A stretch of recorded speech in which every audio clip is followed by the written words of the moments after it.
ஜனநாயகத்தை காக்கும் போராட்டத்தில் ஜனநாயகத்தை காக்கும் இந்த போராட்டத்தில்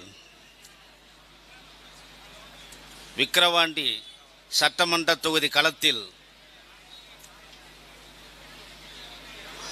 போராட்டத்தை முன்னெடுத்து செல்லும் அண்ணன் சீமான் அவர்களே, அக்கா டாக்டர் அபிநயா அவர்களே, மெய்வரத்தம் பாராமல், பசி அறியாமல்,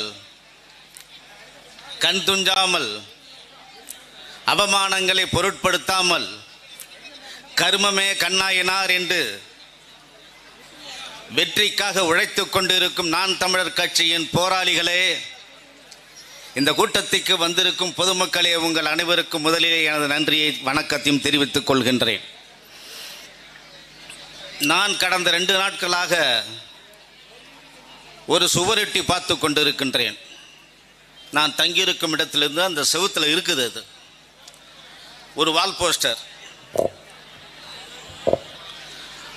விடுதலை சிறுத்தைகள் கட்சி அதில் ஒட்டி இருக்கின்றார்கள். அதில் உள்ளதை நான் அப்படியே படிக்கின்றேன். விழுப்புரம் தாலுகா காவல் நிலைய சித்திரவதையால் ஜிஆர்பி திரு ராஜா படுகொலை. தமிழக அரசே, விழுப்புரம் ராஜா படுகொலைக்கு காரணமானவர்கள் மீது நீதி விசாரணை நடத்து, குற்றவாளிகளை குண்டர் தடுப்பு சட்டத்தில் சிறைப்படுத்து, பாதிக்கப்பட்ட ராஜா குடும்பத்திற்கு உரிய இழப்பீடு வழங்கு, உயர்நீதிமன்றத்தின் நேரடி கண்காணிப்பில் விசாரணைக்கு உத்தரவிடு, காக்கி சட்டையும் கையில் தடியும் சட்டம் ஒழுங்கை காக்கவா, ஏழை எளிய மக்களை தாக்கவா. விடுதலை சிறுத்தைகள் கட்சி, விழுப்புரம் மாவட்டம். இதை பார்த்தவுடன் ஒரு பக்கம் அண்ணன் திருமாவளவன் போட்டோ, இன்னொரு பக்கம் டாக்டர் அம்பேத்கர் போட்டோ.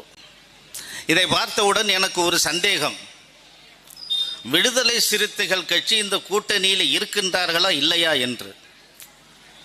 நண்பர்களே, திருமாவளவனுக்கு ஒரு செய்தி சொல்ல விரும்புகின்றேன். அண்ணன் திருமாவளவன் அவர்களே, இந்த அரசு உங்களுடைய அரசு, நீங்கள் ஓட்டு போட்டு உருவாக்கிய அரசு. உங்கள் கூட்டணியால் அதிகபட்ச எம்எல்ஏக்களை பெற்று, சட்டமன்ற உறுப்பினர்களை பெற்று உருவாக்கப்பட்ட அரசு. இந்த கூட்டணியின் தலைவர்தான் இப்பொழுது தமிழக அரசை ஆளுகின்ற முதல்வர். எனவே அது மட்டுமல்ல, அவரிடத்திலே காவல்துறையும் அவரிடம்தான் இருக்கின்றது. நீங்கள் என்ன செய்திருக்க வேண்டும்? வால் போஸ்டர் அடித்து சுவத்திலே ஒட்டுவதை விட அவருக்கே ஃபோன் செய்து, ஐயா முதல்வர் அவர்களே, என்னுடைய கட்சிக்காரனை கொலை செய்து விட்டார்கள், கொலை செய்தவர்கள் யார் என்று தெரியவில்லை, நீங்கள் நீதி விசாரணை நடத்துங்கள், கண்டுபிடியுங்கள், குற்றவாளிகளை சிறையிலே தள்ளுங்கள், இழப்பீடு கொடுங்கள், நான் கூட்டணியில் இருக்கின்றேன், இல்லை என்றால் நான் வேறு மாதிரியான முடிவுகளை எடுக்க வேண்டும் என்று அவர் சொல்லியிருக்கணும். அதை விட்டுட்டு வால் போஸ்ட் அடித்து ஒட்டுறார்.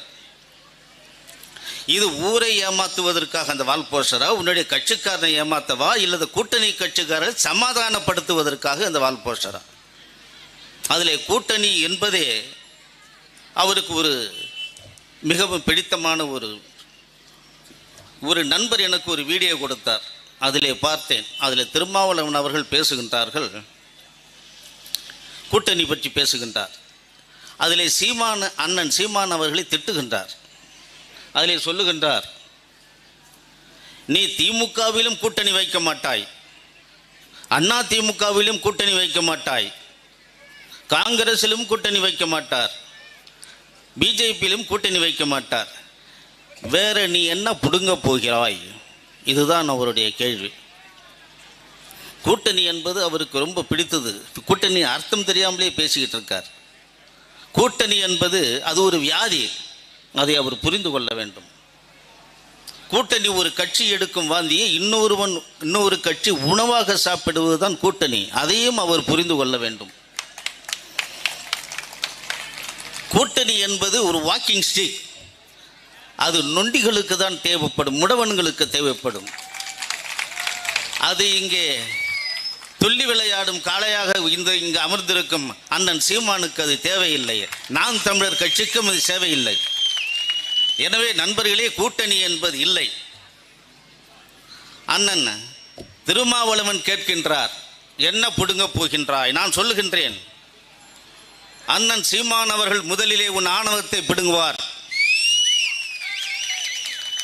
அண்ணன் சீமா அவர்கள் உன் அறியாமையை பிடுங்குவார். உன் கூட்டணி கட்சிகளில் உள்ள கட்சிகளின் அடிமைத்தனத்தை பிடுங்குவார். எல்லாவற்றையும் விட உன் முதலாளியிடம் இருக்கும் அதிகாரத்தை பிடுங்குவார். அந்த அதிகாரம் விரைவில் அண்ணன் சீமான் வாசம் வரும், வந்துவிடும். அப்படி எல்லாத்தையும் பிடிங்க என்ன செய்ய போகிறார்? நல்லதொரு ஆட்சி அமைக்கப் போகின்றார்.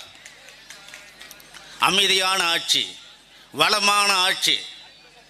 எப்பேற்பட்ட ஆட்சி? இதுவரை நமக்கு வடக்கில் இருந்து தான் செய்திகள் வரும்.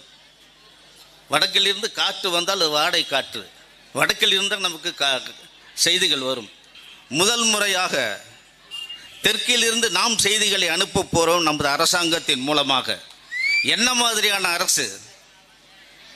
சமூக நீதியை காப்பாற்றும் அரசு. நமக்கு கான்ஸ்டிடியூஷன் ஆஃப் இந்தியா, இந்திய அரசியல் சாசனத்தை கொடுத்தவர்கள் நமக்கு சொல்லிக் கொண்டிருக்கின்றார்கள். அதை முழுமையாக ஏற்று செயல்படுத்தி கொண்டிருக்கின்றார்கள் அண்ணன் சீமான் அவர்கள். சமூக நீதி ஏற்கனவே அவர்கள் செய்து கொண்டிருக்கின்றார்கள். நீதி என்றால் அதை முதலில் நாம் புரிந்து கொள்ள வேண்டும். சமூக நீதியை நாம் முதலில் புரிந்து கொள்ள வேண்டும். எல்லோரும் சொல்லுவார்கள் சோசியல் சேஞ்ச், சமூக மாற்றம். அது நமக்கு தேவையில்லை. இப்பொழுது சமூக மாற்றம் என்றால் இங்கே இருக்கிற ஒரு சாமானை தூக்கி அங்கே வைக்கிறது, அங்கே உள்ள சாமானை தூக்கி இங்கே வைக்கிறது, இங்கே உள்ள சாமானை தூக்கி அங்கே வைக்கிறது. இதுதான் சமூக மாற்றம். அதுவல்ல சமூக மாற்றம். நமக்கு தேவை அதுவல்ல. சமூக புனரமைப்பு, சோஷியல் டிரான்ஸ்ஃபர்மேஷன். சோஷியல் புனரமைப்பு என்றால் பால், ஒரு உதாரணம் சொல்கிறேன் உங்களுக்கு. ஒரு பால் ஒரு இடத்துல இருக்கிறது, டீ தூள் இருக்கிறது, சர்க்கரை இருக்கிறது. இதை மூன்றையும் கலந்து டீயாக தயாரித்து விட்டு உள்ளே பார்த்தால் அதிலே டீ மட்டும்தான் தெரியும். அதிலே பால் தெரியாது, டீ தெரியாது, சர்க்கரை எதுவுமே தெரியாது. அதுதான் சமூக புனரமைப்பு. இருக்கும் கட்டடத்தை இடித்துவிட்டு புதிதாக கட்டுவது. அதைத்தான் நான் சீமான் அவர்கள் ஒவ்வொரு மேடையிலும் சொல்லி கொண்டிருக்கின்றார்கள். சமூக நீதி கொடுக்கின்றார்கள், அதை பற்றி பேசுகிறார்கள். பொருளாதார நீதி சொல்லுகிறார்கள், அரசியல் நீதி சொல்கிறார்கள். அடுத்து சுதந்திரம். என்ன மாதிரி சுதந்திரம்?